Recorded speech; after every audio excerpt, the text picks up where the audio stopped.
Olá, pessoas lindas e abençoadas, sejam todos bem-vindos. Hoje eu tenho mais um relato para compartilhar com vocês e eu estou assim impactada. Cada relato que vocês estão enviando aqui para mim, que olha, eu tô orgulhosa de vocês, viu? E tudo bem lindo, explicadinho e relatos fortíssimos com riqueza de detalhes. Tem sido bênção na vida de todos. Glória a Deus pela vida de vocês que tem se posicionado e tido essa coragem de escrever e trazer aqui para eu poder ler, para que todos que estiverem aqui e os que virão assistir sejam abençoados e recebam cura, libertação, confirmação de Deus, porque é assim que a gente consegue se libertar desse mal que vem através da vida dessas pessoas tentando tirar a nossa paz, nossa alegria de viver. Deus é mais. E olha, antes de começar, para quem está chegando agora, quem já está aqui no canal e já me acompanha faz tempo, já deve estar cansada de ouvir, mas eu vou falar para quem está chegando agora. Duas coisas muito importantes que estão acontecendo em breve aqui no canal. Primeira delas é o curso de formação em terapeutas, começa dia 21 de maio. Olha aí, gente. Menos de um mês já vai começar. Se você quer participar, se Deus já confirmou o seu coração e se você quer ajudar outras vidas na área emocional, trabalhando como terapeuta do Senhor aqui nessa terra, levando luz em meias trevas, ajudando essas pessoas a superarem aquilo que você já superou. E eu tenho visto já os frutos disso tudo, já estamos indo para a terceira turma para honra e glória de Deus. Ok, outra notícia muito importante, dia 1º de junho, no fim de semana de 1º de junho, então vai ser dia 31 na sexta-feira, 31 de maio, 1º de junho no sábado e 2 de junho no domingo, teremos a imersão The Power. Essa imersão vai mexer com as estruturas de vocês e vocês vão sair renovadas, vocês vão sair fortes para a honra e glória do Senhor. Eu amo esse nome The Power. Sabe que foi resposta de oração? Eu já tinha, esse projeto no coração que Deus colocou. E aí com os encontros, reuniões que eu e a equipe já estamos tendo, pastora Ana, pastor Cleiton e a Cris Almeida, e estávamos assim decidindo o nome, já tinha mais ou menos algo, preparado, e eu comecei a orar por confirmação. E eu lembro que eu estava em casa, gente, isso é testemunho. Estava em casa deitada e comecei a orar. Eu falei, Senhor, que nome? É esse mesmo nome? Eu queria algo que fosse forte, sabe? Algo que vai impactar, porque o Senhor vai agir ali, eu sei disso. O Senhor colocou no meu coração, então eu sei que é bênção. E do nada, pum, acabou a energia, acabou a luz. E aqui nos Estados Unidos, quando acaba a luz, a gente fala the power's off, the power's gone, it's no power. Só que em português, power, tradução é poder, né? E power aqui pra gente é mais na parte de eletricidade, de energia, sabe, raios, enfim, power no sentido de energia. E o que acontece? Vocês vão receber esse poder, o poder dos céus, divinamente transformados. É o que Deus colocou no meu coração, é o que irá acontecer nessa imersão, nesse fim de semana inesquecível, tanto para vocês quanto para nós que estaremos ali ministrando essa imersão. Aproveitem, o valor ainda está por R$19,99 e é até hoje, eu creio que amanhã não estará mais esse valor, porque são os primeiros 100 inscritos e nós já passamos mais da metade dos inscritos. Então corre lá e faz tua inscrição, aqui abaixo vai ter o link direitinho. Eu vou deixar também o grupo do WhatsApp, por lá eu vou estar compartilhando com vocês tudo que eu venho fazendo aqui no canal. Essas são as duas notícias, recados importantes para vocês hoje. Lembrando que nesse sábado nós temos estudo bíblico e vamos falar sobre o porquê é tão difícil perdoar. Eu fiz um curso essa semana falando exatamente sobre isso e tudo que eu aprendi eu vou estar compartilhando com vocês no estudo bíblico de sábado, e vai ser bênção e vai trazer cura, libertação para nossas vidas, em nome de Jesus eu creio. E também lá no grupo do WhatsApp eu compartilho com vocês as lives que estão acontecendo aqui no canal. Amanhã tem uma fortíssima, eu vou deixar para vocês verem, não vou dar spoiler não. Fortíssimo testemunho dessa moça, meu pai do céu, eu fiquei impactada. E ontem teve terapia em grupo, que eu também compartilho o link com vocês, todos estão convidados a participar, sempre que tiver eu vou estar comunicando vocês por lá, também pelo grupo, ok? Vamos então direto a esse relato. Eu não li esse relato ainda. Gente, o último relato aqui do canal eu não tinha lido ainda, e depois ela contando que o narcisista morreu, acidente de carro, e depois ela se envolveu com mais 2, e o último foi o pior, capeta em pessoa. né? Era o próprio coisa ruim ali na vida dela, disfarçado de anjo de luz. Era um narcisista religioso, todo mundo achava que ele era perfeito, lindo e maravilhoso. Só que não. Foi forte, hein? E se você não assistiu, assiste lá. O relato eu coloquei o título como... Por que todo narcisista faz isso? Não, todo narcisista faz isso porque é filho do diabo. Bom, vamos lá. Ela diz assim: oi Cris, tudo bem? A paz de Jesus Cristo. Tudo bem, a paz. Estou desde março tentando escrever meu relato para você. Ainda estou casada, mas eu não sei ao certo o que está acontecendo. E ouvi falar sobre narcisista pelo YouTube e por esses dias que eu resolvi me aprofundar no assunto. E ela continua: desde então minha mente está numa confusão que não sei se o problema está em mim ou no meu marido. Olha aí, já começou do jeitinho que normalmente acontece. Vamos chegar lá. Ela já achando que pode ser ela o problema. Vamos começar, ela diz. Venho de uma família já conturbada, meu pai tinha problemas com drogas e desde sempre convivia com muita bebida e brigas na minha família. Eu sempre ficava muito triste com tudo aquilo, sempre dizia que queria sair daquele inferno e já vi meu pai bater na minha mãe e tacar uma cadeira nela e ficava com raiva dela por não dar um basta nisso tudo. Olha... Com toda essa angústia que eu já alimentava, acabei entrando em depressão com apenas 15 anos de idade. Eu me automutilava. Ai, meu Deus. Tomei muitos remédios para acabar com tudo, mas para a honra e glória de Jesus, eu ainda estou viva. Glória a Deus por sua vida e por esse relato. Comecei então a namorar muito jovem. Uma vez uma amiga minha me chamou para ir na igreja que ela frequentava e daí nesse dia eu aceitei o convite. Lá conheci um rapaz que era muito bom. A gente começou a namorar depois de 2 semanas. Ele foi lá em casa, pediu meu pai, pediu permissão pro meu pai, pediu pra minha mãe e desde então o nosso namoro era ótimo. Sempre falei que ele foi uma pessoa usada por Deus para me tirar do limbo que me encontrava. Namoramos por 3 anos, era um namoro saudável, mas sempre achei que ele era muito parado. Parecia que ele não pensava no futuro, a gente já namorava por tanto tempo. E eu sempre falava da gente se casar ou até noivar, para ver se o nosso relacionamento era sério para ele ou se ele pensava num futuro com a gente juntos. Mas nada. Continuamos nesse namoro, seguindo aí ele devagar, quase parando. Mas por imaturidade da minha parte, eu resolvi bolar um plano para terminar com esse rapaz. Não é uma coisa que eu me orgulhe. Na verdade, tenho até muita vergonha dessa fase da minha vida. Forjei uns prints para aparecer uma conversa dele no WhatsApp, dando a entender que ele estava me traindo, e mandei para ele. E falei que já sabia o motivo dele não querer casar comigo e terminei tudo. Meu Deus, ela fala, pior erro da minha vida. Eita, é estranho, hein?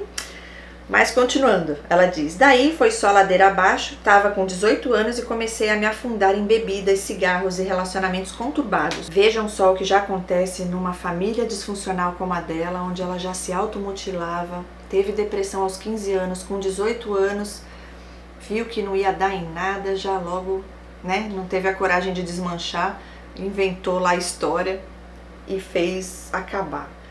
E ela continua, até que um dia, chegando em casa de manhã, depois de uma noite fora de casa, minha mãe, com um olhar triste e decepcionado comigo, me disse, aonde a sua vida vai parar? E aquela pergunta para mim, Cris, foi como um estalo na minha consciência. Foi então que parei. Deus me chamou através da vida da minha mãe e comecei a frequentar uma igreja da minha região que estava começando. Tinham poucos membros e ali eu me senti simplesmente acolhida. E minha mãe e meus irmãos mais novos se batizaram, e ela põe entre parênteses, eu já sou batizada desde os 15 anos. Ela diz, eu estava empenhada na igreja, fazia parte do grupo de louvor, de dança, e eu amava aquele templo, aquele lugar que eu sempre me sentia amada. Daí um dia, voltando da igreja, eu estava naquele êxtase de primeiro amor, querendo evangelizar a todos, e passa um rapaz de bicicleta e me pergunta, ela põe entre aspas, como você sabe que Deus existe? Eu, naquela toda fé, comecei a falar do amor de Deus, fui andando todo o caminho falando de Deus para ele, tentando evangelizá-lo, e ela põe entre parênteses, sendo que ele já era da igreja, já era de igreja, e me fez essa pergunta apenas para puxar papo, olha. E ele foi comigo até a porta da minha casa e começou a falar que ele teve uma revelação de Deus, falando que Deus tinha me preparado para ele. Meu Deus! e que ele sabia que eu era a prometida dele e que o sonho dele era casar e ter uma filha chamada Sofia. E ela põe entre parênteses: Cris, nesse momento eu realmente achei que era a confirmação de Deus, pois sempre disse para todos que eu teria uma filha e colocaria o nome de Sofia. E nisso ele me perguntou se no outro dia ele poderia ir na minha casa me ver, e eu falei que sim, pois estava perplexa com tudo que ele tinha falado nessa noite. A gente acha, né, que é um presente de Deus, é resposta de oração. Tem que pedir confirmação para Deus, gente. Não é achar que é confirmação, tem que orar. E aí ela diz: daí ele começou a ir todo santo dia lá em casa e ficar o dia todo. E eu não tinha tempo para mais nada. Era só ficar com ele fazendo sala e nem sabia como pedir para ele ir embora porque ficava meio sem graça, sabe? Sei. Ai, gente, é demais. E ela diz: teve um dia que eu já não estava mais confortável com tudo aquilo. E daí chamei ele para conversar e disse que não queria mais relacionamento com ele, que não estava confortável com toda aquela situação e que ainda pensava no meu ex-namorado e não queria relacionamento naquele momento. E ela fala: Cris, ele começou a chorar, falar que nada dava certo para ele, falar que ele tomava remédio. E ela põe entre parênteses clonazepam e se fazendo de coitado completamente. Eu, por pena ou sei lá o que, resolvi dar uma chance pra ele. Ele dizia que não era pra gente se beijar, que era pra ter confirmação de Deus primeiro pra saber se era o certo a gente ficar junto. Olha lá, as desculpas. Gente, isso acontece muito, tá? Por quê? Por que você deixou? Você já tinha uma carência aí, né? Então, a hora que ele falou: nossa, nunca deu certo com ninguém, você se sentiu culpada de certa forma, ficou com dó, juntou com as tuas carências, falou: nossa, nunca ninguém chorou por causa de mim, eu terminando, e realmente ele me ama então, né? Mas não é isso não. Vamos lá. Um dia ele me levou na igreja que ele frequentava e me fez achar que a igreja que eu estava, o ensinamento era completamente errado, que a igreja dele, a tal igreja, ele disse que era a certa. E ela diz: eu saí do lugar que me acolheram com tanto carinho, onde eu era tão empenhada com todas as obras de Deus, e me levou para a igreja dele, para uma que o pastor, que era o pastor dele, sempre rebaixava as pessoas, as mulheres, e que a mulher tinha que ser submissa, escrava do marido, não importa o que aconteça.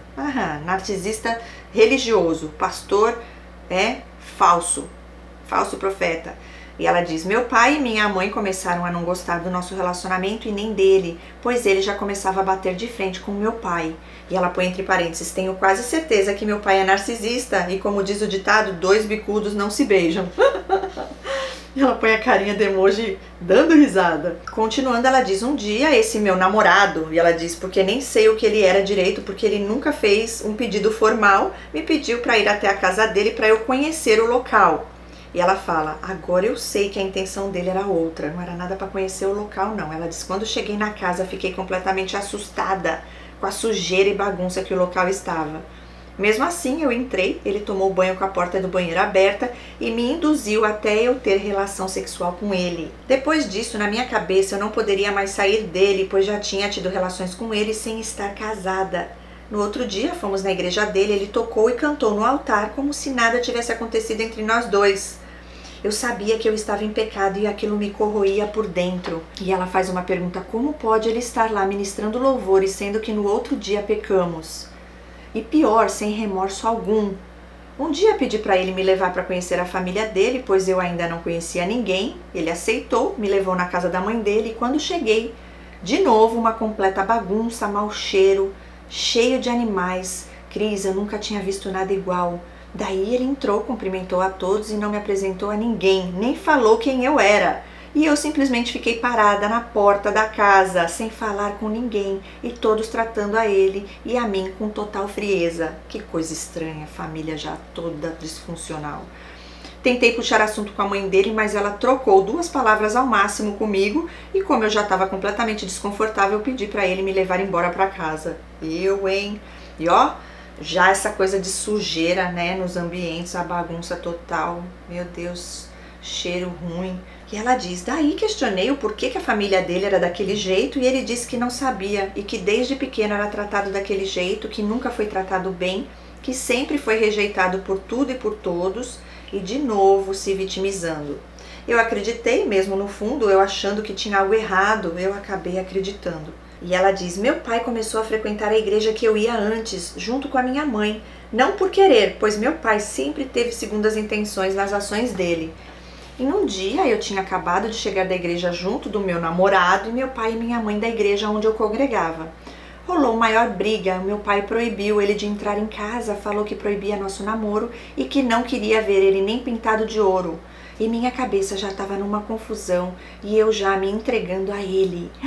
E ela põe entre parênteses: não que eu era virgem no momento, perdi minha virgindade com meu primeiro namorado, mas já estava na minha mente que eu não poderia largá-lo assim, né, de qualquer forma, pois ela achava que estava amarrada a ele. Olha isso. Cris, foi tudo muito estranho. Falei com meu pai que eu iria ficar com ele sim, pois já tinha me entregado. Meu pai começou a falar que se ele fosse para as drogas, a culpa seria minha por não obedecer às ordens dele. Cris, não sei se foi revolta, não sei se foi manipulação da parte do meu namorado, mas no dia seguinte que tudo isso aconteceu, eu saí de casa com a roupa do corpo para ir morar com ele. Ele já tinha me falado que ia me esperar num bairro próximo, saí sem olhar para trás e foi aí que todo o meu sofrimento começou. Fomos morar na casa do pai dele, pois a casa que ele morava não era dele, era do pastor da igreja que ele frequentava, e ele falou que como ia morar comigo, já não poderia ir mais para lá. Interessante toda essa história. Chegamos na casa do pai dele, o pai dele, dono de 5 casas, nos deu 3 cômodos no porão da casa dele para morar. E eu não reclamei de nada. Uau, o homem tinha 5 casas e pôs vocês em 3 cômodos no porão. E ela faz uma pergunta: Cris, você não estranhou que até agora eu não te disse nada com o que ele trabalhava? Ela diz: ele não trabalhava, Cris, ele não trabalhava em nada. E os dias de namoro? Até chegar o momento que saí de casa? Ela pergunta. Não foram nem 30 dias. Hoje, lembrando, parece que conheci ele numa semana e na outra eu já estava morando com ele. Cris, nesse lugar que a gente começou a morar, eu achava que a gente ia começar uma vida nova, uma nova história, cheia de felicidades, mas foi aonde começaram os abusos. Ele começou a me induzir a bloquear toda a minha família, pois falava que eles não queriam ver nossa felicidade e que eles realmente não gostavam de mim e que nem estavam sentindo minha falta, e assim eu fiz. Comecei a ter contato zero com a minha mãe, irmãs, com todos. E ela diz: Cris, eu não sei como ele até conseguiu fazer com que eu desse o meu celular para ele. Ele ficava o dia inteiro fora. Deus sabe lá o que fazia. E eu sozinha num bairro que eu não conhecia. Teve um dia que minha menstruação desceu, falei para ele que eu precisava de absorventes, ele saiu, demorou horrores e depois voltou com panos. Falou para eu colocar aquilo que era assim que as mulheres antigamente faziam. E eu não reclamei e assim fiz. Meu Deus. Teve uma vez que eu fiquei horrorizada com essa atitude. O pai dele pediu para ele ajudar a bater a laje no último andar da casa e ele foi e me chamou para ficar lá junto com ele. Na hora que ele estava virando a massa, o pai dele na laje, ele urinou na massa e deu pro pai dele a massa cheia de urina. Meu Deus do céu, Cris. Sei que foi uma bandeira vermelha daquelas, mas naquele momento era para eu sair correndo, mas nada fiz. Ele rindo muito e eu sem reação nenhuma. Que coisa de narcisista psicopata mesmo. Daí em diante esse local começou a ter uma energia muito estranha. Ela diz, sei lá, já não me sentia bem. O pai, como toda a família dele, morava numa completa sujeira, cheia de acumulação de móveis velhos. E então um dia eu fui possuída pelo maligno. Ai. Ela disse, sim, Cris, fui possuída. Sei que Deus hoje é o Senhor da minha vida, mas eu nunca imaginaria que isso aconteceria comigo. Quando acordei, eu estava numa igreja chorando muito, e todos os membros dessa igreja em minha volta, e ele num canto chorando envergonhado. Pedi tanto perdão a Deus e até hoje nada parecido aconteceu novamente comigo. Graças a Deus. E ela continua, então a partir daí eu já falei que eu não me sentia bem naquele lugar, naquela situação, e cheguei até a falar que eu ia voltar para a casa da minha mãe. Ele então pegou o celular, que era meu, ligou pro irmão dele e pediu pro irmão dele convencer a mãe dele de deixar a gente morar com ele. A mãe dele concordou, então fui com ele morar na casa da mãe dele, porque no fundo eu sentia muita vergonha de voltar para a casa da minha mãe. Chegando na casa da mãe dele, ela nos deu um quarto. Ela era até uma boa pessoa. A avó dele é uma boa pessoa. Então, realmente achava que tudo que passava ali, da sujeira, acumulação, era coisa da família mesmo. Então fomos vivendo e eu sempre sozinha, porque ele não parava em casa, ficava sempre na rua, não sei o que fazia tanto na rua, porque trabalho ele não tinha. Até que engravidei, fomos no hospital para poder confirmar, pois ele falava que não acreditava até eu fazer o exame. Enquanto a gente estava esperando o resultado do exame sair, encontramos um pastor que ele conhecia. E eles começaram a conversar e combinaram de visitar uma igreja que esse pastor estava indo. Saiu o resultado, confirmado, eu estava grávida. Ele ficou extremamente feliz, disse que o sonho da vida dele era ter uma filha e fomos para casa. A Sofia, né? Eu grávida de poucas semanas, ele sempre saía e não me dizia para onde ia, e teve um dia que ele saiu na parte da manhã e me deixou sem nada para comer, sem nada mesmo, meu estômago doendo de fome, grávida e ele na rua. Quando ele voltou com a cara mais lavada do mundo, falei com ele que eu estava extremamente chateada. Como pode sair e deixar sua mulher grávida com fome? Ele disse que eu não sabia de nada e que ele saía para tentar fazer algo pela gente, para conseguir as coisas do bebê, e que a selva que era na rua eu não tinha ideia do que ele passava. E eu deixei passar até que comecei a sangrar, ter dores abdominais, e ele me levou na maternidade, mas aí já era tarde demais. Uau! Eu já tinha perdido meu bebê, eu estava com 6 semanas. Meus sentimentos.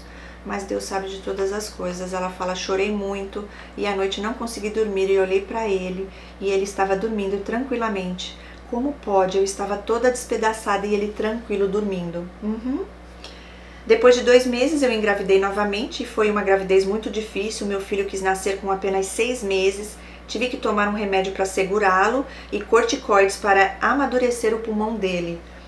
Teve uma vez que eu estava grávida de pouco tempo e fomos na igreja que ele tinha combinado de sair com aquele pastor que encontramos no hospital. E como em todas as igrejas que a gente ia, ele sempre pedia oportunidade para ministrar uma palavra, ou um louvor, ou os dois.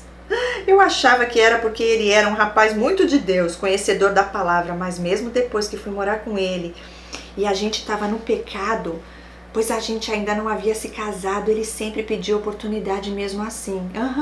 Exatamente, não tem temor a Deus, tem a glória para mim, né? Seja feita a minha vontade, né?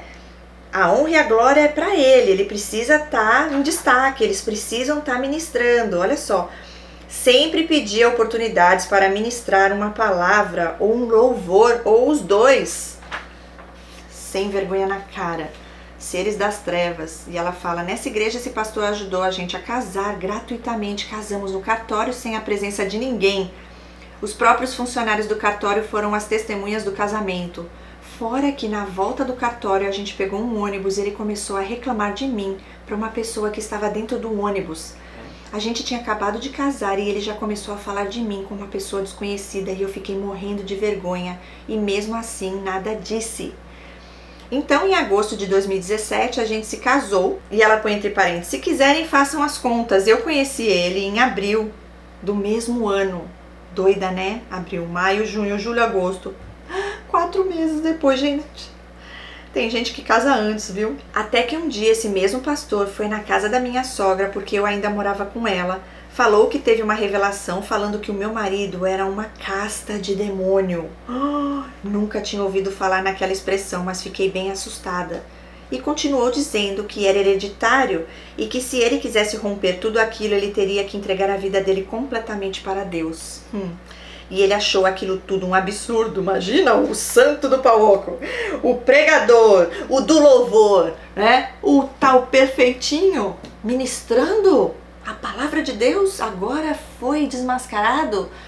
O pastor teve revelação falando que ali tinha uma casta de demônio, que um absurdo, vai falar que esse pastor é um falso pastor.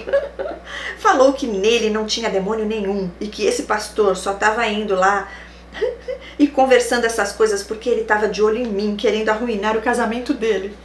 Cris, nesses dias eu estava numa luta e porque eu estava grávida, ele não colocava nenhum grão de arroz em casa e eu passava muita dificuldade e quando eu comia era porque a minha sogra comprava a cesta básica e ele nem aí. Teve um dia que fui na casa da minha mãe, ela já sabia que eu estava grávida, perguntou se eu estava me alimentando direito e eu menti, disse que sim, mas ela falou que não acreditava e que eu estava muito magra. Daí comecei a chorar, falei que não tinha nada na casa da minha sogra. que só tinha arroz para comer e que ele não fazia mais nada, não trabalhava, e eu realmente desabafei. Minha mãe começou a abrir a despensa dela e separar macarrão, feijão, ovos, frutas e várias outras coisas e me deu. E ainda disse para eu não aceitar uma coisa dessas, que eu tinha que enfrentá-lo e fazer com que ele tomasse postura de homem, porque já que ele fez filho, tinha que criar também. Cheguei na casa da minha sogra nesse dia, ele deitado na cama mexendo no celular, que era meu, e comecei a confrontá-lo, comecei a falar que eu não queria mais nada daquilo e que ou ele mudava ou eu ia embora. Yes! Cris, ele levantou numa ira, chutou a nossa televisão e começou a chutar o guarda-roupa. Aí, a casta se manifestou, né? Agora teve... Gente, por que você acha que lá atrás você teve manifestação? Lógico, porque você também deu a brecha. Mas veio dele. Existe a transferência espiritual no ato sexual também, gente. Sim, eu já vi caso de um homem que traiu a esposa, estava em adultério com uma dessas demoníacas. Os demônios que estavam nela entrou nele. 2 semanas depois, o homem estava numa depressão profunda. Vai vendo. E ela diz, esse homem levantou numa ira, chutou a televisão, olha, começou a chutar o guarda-roupa, começou a ficar gritando, ele estava transtornado e eu fiquei com medo e fiquei acuada numa parede até que ele ia pra cima de mim, olha, e eu sabia que ele iria me bater, mas o tio dele pegou ele na hora, fazendo um mata-leão nele, o levando para o outro cômodo, e eu só sabia chorar e pensar em como me meti nisso tudo. Depois que tudo acalmou, ele me pediu perdão, começou a chorar, falou que eu fui a melhor coisa que aconteceu na vida dele, que agora ele teria uma família, coisa que todo mundo dizia que ele nunca iria ter, e deixei passar. Outro dia, quando a gente foi visitar a igreja de novo, que aquele pastor tinha nos recomendado, a missionária de lá falou que eu não teria nenhum futuro com ele, e que se ela fosse eu, voltaria para a casa da minha mãe. E nesse dia eu realmente fiz isso, disse a ele que não dava mais, eu já estava com 5 meses de gestação, peguei minhas coisas, umas mudas de roupas e falei que ia embora. Ele tentou me barrar de todas as maneiras, me segurou pelos pulsos na rua, eu gritei a todo pulmão para ele me soltar, até que a vizinha ouviu e disse que era melhor me deixar ir, que todo mundo estava nervoso e a gente conversava melhor em outro dia. Era tarde da noite, desci para casa da minha mãe, ela morava num bairro próximo de onde eu estava, cheguei lá chorando, minha mãe me acolheu, mas as coisas entre ela e meu pai também não estavam nada bem, e meu pai novamente estava afundando nas drogas. E quando cheguei na casa da minha mãe, não deu 10 minutos, o meu marido estava me gritando. Minha mãe atendeu e disse que era melhor ele ir embora, porque eu estava muito nervosa e a gente conversava depois. No outro dia teve briga entre minha mãe e meu pai e minha mãe reclamou com ele que só ela estava trabalhando enquanto ele só ficava fora de casa usando drogas.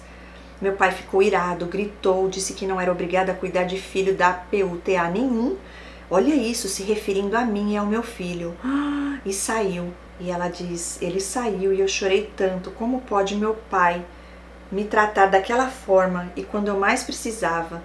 Mesmo assim, fiquei uns dias na minha mãe, sempre recebendo humilhações do meu pai, jogando na minha cara que engravidei e que ele nunca aceitava a filha grávida debaixo do teto dele. Nisso, meu marido estava me mandando mensagem, pedindo para voltar, falando que ia arrumar um trabalho e que eu não ia passar mais por nada daquilo, que ele ia mudar, que tudo ia ser diferente, blá, blá, blá. E eu, como não estava aguentando mais as humilhações do meu pai, acabei voltando e nada mudou, tudo continuou como era antes, ele sem trabalhar e eu sem comer direito e minha gravidez inteira foi assim. Gente, isso é demais, né? Olha que relato forte. E aqui esse blá blá blá eu acho tão interessante, porque depois que a gente sai, a gente já sabe mesmo que é um blá blá blá, que eles só falam da boca pra fora, não tem atitude, não tem mudança de comportamento, só tem promessas vazias, né? E eu acho interessante porque já tem uns 4 relatos que eu tenho lido aqui no canal que eu vejo que coloca desse jeitinho, e blá blá blá, porque a gente não tem mais, é tolerância zero, sabe? Na verdade o melhor é o contato zero mesmo, libertador. E ela diz, meu filho nasceu de 34 semanas, graças a Deus nasceu super saudável, não teve que ir para UTI e já foi direto pro quarto comigo. E sim, pelo menos no quarto ele ficou comigo o tempo todo, mas depois que fui para o quarto, ele sumia e quando ia ver, ia ficar conversando com as outras mães e pais de outros quartos da maternidade e eu ficava sozinha. mãe de primeira viagem, sozinha com um bebê prematuro. Meu filho nasceu pequeno, saudável, mas pequeno, e eu tinha medo de pegá-lo, de dar banho, não sabia dar de mamar direito e as enfermeiras não tinham muita paciência de explicar pra gente. E eu tive que passar por tudo isso sozinha. E ela diz: esqueci de falar que quando mudei para casa da minha sogra eu ficava por conta da limpeza. Não que eu seja obcecada por limpeza, mas sempre gostei de ter cheirinho de casa limpa, sabe? Quando cheguei da maternidade, depois de 2 dias, a casa estava numa verdadeira bagunça, até gato no berço do meu filho tinha. Ali eu já fiquei nervosa, mas deixei passar. Eu, com pontos, recém-parida, fui arrumar a casa, trocar os forros da cama, limpar o chão e ele não me ajudou em nada, simplesmente foi pra rua. E isso não foi só no pós-parto do meu primeiro filho, se repetiu nos outros 2. Gente, ela teve 3 filhos com ele. Eu chegava recém-parida, com a casa um verdadeiro lixão, e eu que tinha que arrumar e ele nem levantava um dedo pra me ajudar. Traste. Não me deixou tomar anticoncepcional, dizendo que fazia mal para meu corpo e poderia desencadear doenças em mim. Eu tola concordei, pois já estava assustada pelos efeitos colaterais dos anticoncepcionais. Resultado disso, engravidei novamente com o meu filho tendo apenas 5 meses. Gente, um bebezinho de 5 meses e ela já estava grávida de novo. Eu entrei em desespero, não aceitava aquela gestação, entrei em surto. Pedi para Deus levar a criança do meu ventre, pois eu não queria que ela... Olha isso, gente, que ela sofresse. Ainda bem que Deus não ouve oração de tolo. Ainda bem mesmo. Não que você seja tola, linda. Foi o desespero, né? Mas olha... Ai, Senhor, não é fácil, não. Deus tem propósito maior, viu? E ela diz: meu marido sempre quis ter uma menina. E depois que soube que nosso segundo filho também ia ser um menino, parece que não gostou. Ou sei lá, pois essa gravidez foi até mais tranquila que a primeira, mas ele nem sequer passava a mão na minha barriga ou conversava com o bebê como fez da primeira gestação. Aí agora você para pensar, quando a gente começa, não sei como é que é hoje a vida desse seu filho, né? Mas já no ventre ele já teve rejeição vinda da tua parte e do pai também, né? Só por Deus mesmo. E continuando, ela diz: quando meu filho nasceu, o segundo filho, novamente este ficou no quarto pelo menos, mas depois sumia e ficava em outros quartos. Meu Deus do céu, meu segundo filho nasceu saudável, graças a Deus, mas ele era bem loirinho e branquinho e tinha olho claro. Daí ele começou a dizer que não sabia se o filho era dele e que pensou em fazer o exame de DNA. Gente, isso aqui acontece muito também. É para humilhar a mulher, para que dê a entender que ela não é uma mulher decente, né? Sai dando para todo mundo por aí. É para te desmoralizar, para mexer com a tua moral. E também porque eles são paranoicos e eles são capazes de fazer essa sujeira. Então eles vão falar que você está fazendo algo de errado. Meu Deus, é tanta coisa que essa moça aguentou. Cris, eu venho de uma família onde meu avô é alemão, minha mãe é bem branca de olhos verdes e eu sou branca, mas não tenho olhos claros, e o pai do meu marido é branco, com certeza alguns de nossos filhos iam herdar alguma genética desses parentes, mas ele não entendia. Falei pra ele que se ele quisesse mesmo podia fazer o exame de DNA, e quando saísse o resultado e visse que realmente era filho dele, não precisaria nem olhar mais na minha cara. Yes! Yes, yes, yes, isso mesmo, gostei da atitude. É, meu filho, eu faço, não tem problema não, acabou ali. Acabou. Acabou pra você, ok? É isso que tu merece. Ficar sozinho o resto da vida. E ela diz: então ele deixou essa história de DNA de lado. Quando meus 2 filhos já estavam maiores, o mais velho com quase 2 anos e o mais novo com quase 1, comecei a conversar com o meu ex, o primeiro namorado lá de trás, lembra?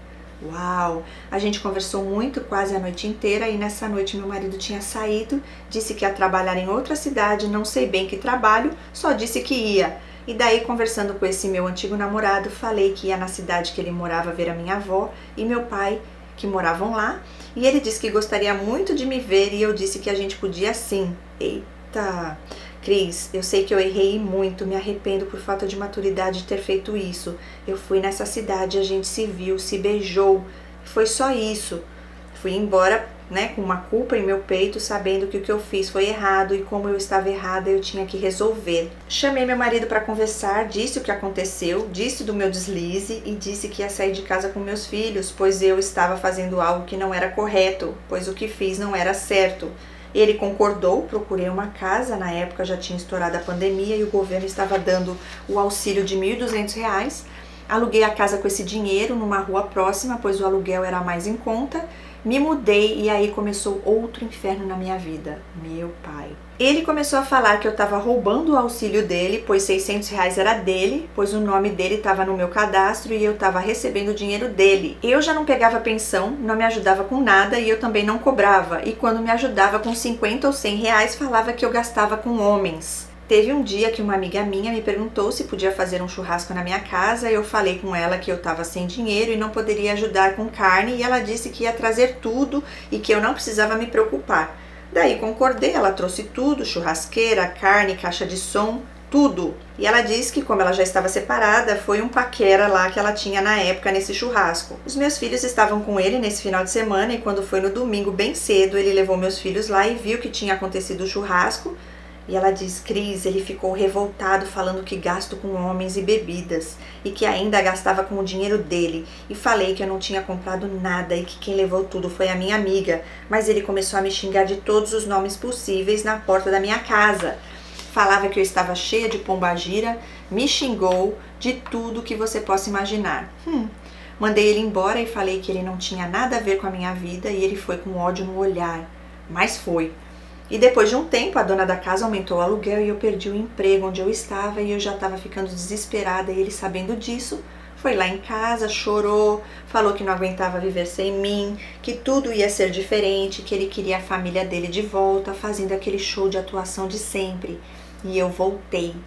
Voltei pensando que eu não ia dar conta de criar meus filhos sozinha e pagar aluguel sem emprego nenhum, por isso voltei. E para minha surpresa, ele mudou por um tempo. Eu vi que realmente mudou, daí eu falei para ele que já que ele não queria trabalhar, não parava em emprego nenhum, eu iria trabalhar. Consegui um emprego numa distribuidora de bebida e comecei a trabalhar lá. Isso era dezembro de 2021. Ele ia lá na porta da distribuidora para ver o que eu estava fazendo, ficava me observando. Tanto que teve um dia que ele foi lá e eu não sabia que era ele, porque ele estava todo tampado, todo estranho. Não dava para perceber que era ele. Eita! E ele ficou lá na porta e eu coloquei a cabeça para fora e vi que tinha uma pessoa lá, mas nem me toquei que era ele e segui trabalhando normal. E quando cheguei aqui em casa de noite, ele ficou me perguntando o que eu estava fazendo, que eu estava ficando, olhando para fora da empresa e se meu trabalho é lá dentro. E aí eu pensei, que estranho ele falar isso. E ele foi falando que era ele que estava lá e eu disse o porquê que ele estava indo no meu trabalho. E se ele estava indo, por que ele não falava comigo que ele estava lá? Ficava lá esperando como se fosse um psicopata vigiando a vítima. KKKKK. Na verdade, ele perdeu a confiança em você quando você falou que acabou traindo ele, né? Eu creio que foi isso. Eles têm paranoia e depois então que você traiu, aí ficou pior. Ele não gostou de me ver trabalhar e nessa época eu bebia. Infelizmente eu bebia muito e na virada do ano de 2021 para 2022 eu estava bem bêbada e a gente acabou tendo relação sexual e depois disso eu descobri que eu estava grávida de novo do meu terceiro filho. Ele já sabia que eu ia engravidar, tanto que ele falou que não era surpresa nenhuma quando eu fiz o teste de gravidez. Me falou que a intenção dele era me engravidar para poder me tirar do meu emprego. Graças a Deus, Deus me deu meu terceiro filho, porque foi através da vida do meu terceiro filho que eu saí da bebida e saí do cigarro. Larguei todos esses vícios que hoje não me faz falta nenhuma. Glória a Deus por isso. Graças a Deus, ela diz. Mas na época que soube da gravidez eu fiquei desesperada mesmo, porque eu já sabia como era a minha primeira gravidez, o meu pós-parto e tudo. E ele falou que não era para me preocupar, que ele iria trabalhar, que não ia faltar nada para mim. E para minha surpresa, realmente, ele começou a trabalhar. Todo final de semana ele me comprava lanche, comprava as coisas pra gente, comprava as coisas para os nossos filhos. E no dia do parto ele ficou comigo, diferente dos anteriores. Ele ficou comigo a todo momento, até no pós-parto. Infelizmente, meu filho teve que descer para a UTI, porque ele teve esforço respiratório e eu fiquei internada 9 dias com meu filho. E quando eu tive alta, meu filho teve alta, cheguei aqui. E aí foi a mesma coisa, eu tive que arrumar a casa toda porque estava uma bagunça.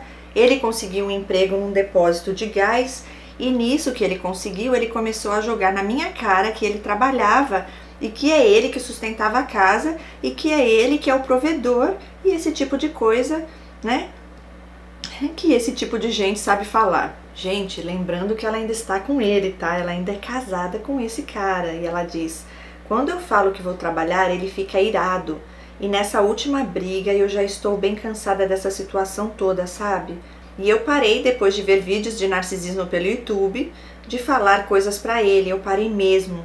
E aí ele percebeu e ficou me perguntando o que estava acontecendo, e eu falei que não era nada, que só era cansaço, e daí ele ficou me pressionando mesmo, me perguntando, e então eu joguei as verdades na cara dele. Falei que eu estava colocando ele no lugar que não era dele, que o lugar que eu estava colocando ele é o lugar de Deus na minha vida, e que ele não devia vir em primeiro lugar, e sim Deus, e que eu fazia tudo para ele, eu servia só para servir a ele, eu era serva dele, não esposa. E daí ele começou a jogar versículos bíblicos na minha cara, falando que a mulher foi feita do homem, não o homem da mulher, e disse também que a mulher sábia edifica a tua casa e a tola destrói com as próprias mãos, e a mulher deve ser submissa ao marido. Daí eu rebati e falei que o homem deve amar sua esposa como Cristo amou a igreja. Yes!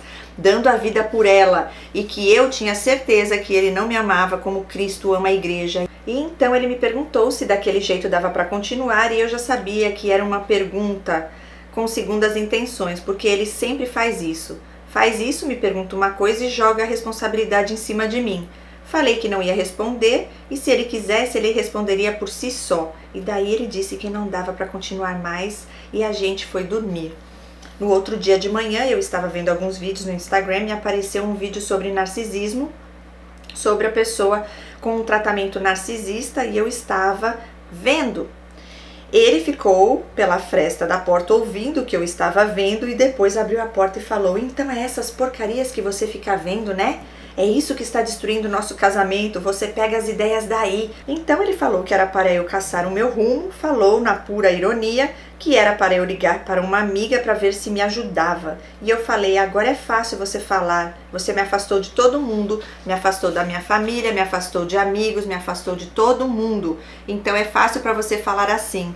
E aí ele disse que era para eu ir atrás dos meus direitos e que se eu quisesse me separar eu fosse na defensoria pública, que ninguém pegaria mais um centavo do salário dele. E não consegui ficar calada nessa hora, eu fui e falei: continua com o seu discurso, isso, que eu vou me arrepender depois, que eu não vou dar conta, que eu não vou conseguir, porque essa é a sua verdadeira cara, e essa aí é a sua verdade, não a cara de bom moço. E de tarde ele veio conversar comigo como se nada tivesse acontecido e me pediu desculpa. Me pediu perdão, e eu falei que não dava para perdoar tão facilmente assim, e que ele acha que era fácil me dizer tudo aquilo, me mandar embora com 3 meninos pequenos e depois eu ficar rindo para a cara dele como se nada tivesse acontecido e que era tão fácil assim para ele. E daí ele falou que disse tudo aquilo na hora da raiva e que não era verdade, me pediu desculpa, me perguntou se eu queria ir na igreja com ele, que só Deus ia poder salvar o nosso casamento. Paro aqui um pouco para falar isso aqui, gente. Eles falam o que querem, machucam, humilham, e depois é fácil falar, né? Ah, foi na hora da raiva. E aí que foi na hora da raiva? Falou, né? Não, como é que eu posso dizer? Não vai tirar o que você falou tentando minimizar que foi na hora da raiva. Ok, falou, do mesmo jeito falou. E é porque foi na hora da raiva, então aí a pessoa tem a obrigação de fingir que nada aconteceu? Ah, porque ele tava com raiva, foi por isso que ele falou isso. Não, ele falou porque ele quis, porque é o que ele pensa, né? E, gente, não esqueça de um detalhe: quando alguém pede desculpa e pede perdão, quantas vezes esse homem pediu desculpa e perdão pra ela e nunca mudou? Isso é manipulação, porque quem realmente pede desculpa porque se arrependeu de verdade, se sente mal, envergonhado por ter feito algo que não foi legal, não vai continuar tratando a esposa dessa forma, né? E aí, vamos pra igreja pra salvar nosso casamento, porque eu tento destruir, né? Aí vou deixar você ficar tentando mais um pouco, vou te enganar mais um pouco, né? E ela diz: então eu falei que é só Deus na nossa vida mesmo, mas se a pessoa não quer mudar, não muda de jeito nenhum. Já são 8 anos de relacionamento e não muda de jeito nenhum. E se a pessoa não deixa Deus entrar, não há mais ninguém que faça nada. Deus é Deus do impossível, mas Ele não arromba a porta, Ele bate a porta e cabe a nós deixar Ele entrar. E eu creio nisso, sabe, Cris? Sim. E eu já falei com ele que eu tô cansada, não vou brigar, não vou discutir mais, não vou reclamar mais e simplesmente vou deixar pra lá deixar pra lá porque eu cansei muito. Orei muito a Deus, chorei muito pra Deus, perguntei o que Deus quer na minha vida, perguntei pra Deus qual seria o caminho, perguntei o que eu podia fazer porque eu já não aguento mais, sabe? Já tô cansada e nisso ele tá agindo como se nada tivesse acontecido. São 8 anos de relacionamento que simplesmente cansei.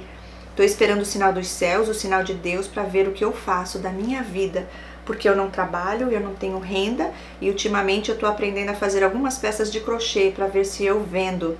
Mas é complicado, porque até as linhas que ele comprou para mim, ele joga na minha cara que ele comprou. Então é muita humilhação que a gente passa. E agora ela fala, e eu esqueci de falar que quando eu voltei para ele, quando a gente se separou e eu voltei, ele depois de um tempo, ele me traiu. E me traiu com uma pessoa que ele trazia aqui na minha casa e falava que era irmã dele de coração. Ele me traiu com ela. E ainda joga na minha cara que a vez que eu fui para outra cidade e aconteceu o que aconteceu com meu ex-namorado, ele fala que não acredita, que foi só beijo e que com certeza eu fiz mais coisas, mas Deus sabe o que eu fiz. Eu sei que foi muito errado, mas Deus sabe que foi só um beijo. Mas eu vou seguindo assim, 8 anos de relacionamento sem saber o que fazer, e agora ele se diz arrependido e que vai mudar e que nós vamos para a igreja juntos e que tudo vai ser diferente, que vamos reformar a casa, mas eu simplesmente não acredito em nenhuma palavra que ele diz. Ele está agindo como se nada tivesse acontecido e eu estou agindo como se eu não me importasse e ainda vou deixando os dias passar. Sei que meus filhos não vão estar pequenos para sempre, sei que Deus vai me dar uma direção e eu creio nisso. Cris, também quero agradecer a Deus pelo seu ministério, pela vida da sua equipe, pelo seu canal. Agradeço a Deus por ter me feito conhecer o seu canal. O primeiro vídeo que eu vi seu foi um que está batendo quase 1 milhão de visualizações e aquele testemunho me impactou muito. Eu sei qual é. Todo marido faz isso. Todo marido faz isso com a sua esposa. É esse daí. Sim, é o vídeo mais assistido do canal. E ela diz, quero agradecer muito pela sua vida, muito mesmo.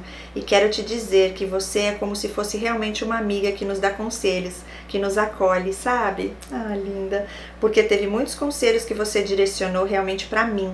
E eu peguei muito dessas suas sábias palavras. Um abraço e ela põe um coraçãozinho. Linda, linda, linda do Senhor. Você sabe que os meus comentários incomodam muita gente? Muita gente que sabe que são esses comentários que vão fazer toda a diferença. E eu lembro que em alguns vídeos sempre vem um ou outro, uma ou outra ali falando, para de comentar, lê a história. E eu falei, olha, eu faço o que Deus manda eu fazer, doa quem doer, é a vontade de Deus. E ele fala para eu comentar, vem do coração e eu falo mesmo. E aqui foi só confirmação de que é para eu continuar fazendo isso sim, porque é a vontade de Deus e tem abençoado vidas. E eu dou glórias a Deus por isso. Você é um exemplo de uma pessoa que tem temor a Deus, que erra como todos erram, mas de verdade você se arrependeu, você pediu perdão a Deus e você não continuou errando, seguindo no erro. Você foi lá, contou para ele, aconteceu o que aconteceu. Agora no caso dele é diferente, né?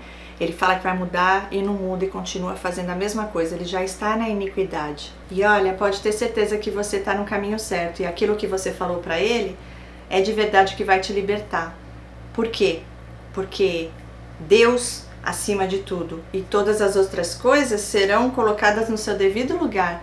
Deus irá prover e Deus vai te dar o melhor caminho, a melhor estratégia. Ele vai te mostrar o que você deve fazer. E olha, gente, eu não quero dar spoiler não, porque já está acontecendo aí a formação, depois vai ter a imersão, mas eu já tenho algo no coração que vem do Senhor, o Rei dos Reis, o nosso Criador, exatamente um trabalho voltado só para mulheres que nós vamos ter aqui em breve no canal. Vou avisar para vocês, provavelmente vai acontecer no mês de junho. E é voltado só para mulheres que ainda estão casadas com narcisistas. Porque isso que você está sentindo, essa frustração, essa agonia, esse cansaço, essa exaustão, né? Poxa, eu tô tentando e nada muda, e ele promete, e a gente volta, e isso e aquilo. A tua vida tá passando, você tá sendo sugada, né? A tua energia, a tua alma, literalmente, está sendo sugada por esse ser. E muitas vezes a gente não sabe nem o que fazer, como fazer. Então essa imersão, eu creio que vai ser uma imersão só para mulheres que ainda estão casadas com narcisistas, vai de verdade abrir a visão de vocês e vocês vão conseguir de uma forma muito mais, como eu posso dizer, muito mais poderosa, porque a gente vai conseguir transferir para vocês o que realmente ajuda nessa etapa desse relacionamento, desse casamento, para que você não seja destruída.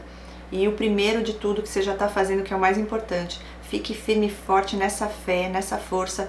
Deus em primeiro lugar, entre num propósito com o Senhor de oração, jejum, e Deus vai te revelar, e a paz do Senhor irá reinar dentro da sua casa, dentro de você, na vida dos seus filhos, para a honra e glória de Deus. Obrigada de coração, mais uma vez pelo teu relato. Com certeza irá estar ajudando muitas vidas, muitas outras mulheres que ainda estão casadas com pessoas assim, com esse transtorno como você está. Mas a certeza de que a vitória já é nossa, já é garantida, porque Deus está no comando. Deus abençoe mais uma vez a você e todos que estão aqui. Compartilhem e deixem seu comentário para ela, de carinho, de motivação, de esperança para você que estava assim, um dia se sentiu assim e você já conseguiu sair desse casamento, para que ela também sinta-se acolhida, né, renovada, motivada a permanecer firme na fé, pois Deus, Ele cuida dos seus. E lembrando, em Romanos 8:28, tudo coopera para o bem daqueles que amam a Deus. Então, de uma forma ou de outra, vai cooperar para o teu bem e para de todos. Beijos, até o próximo relato. Tchau, tchau.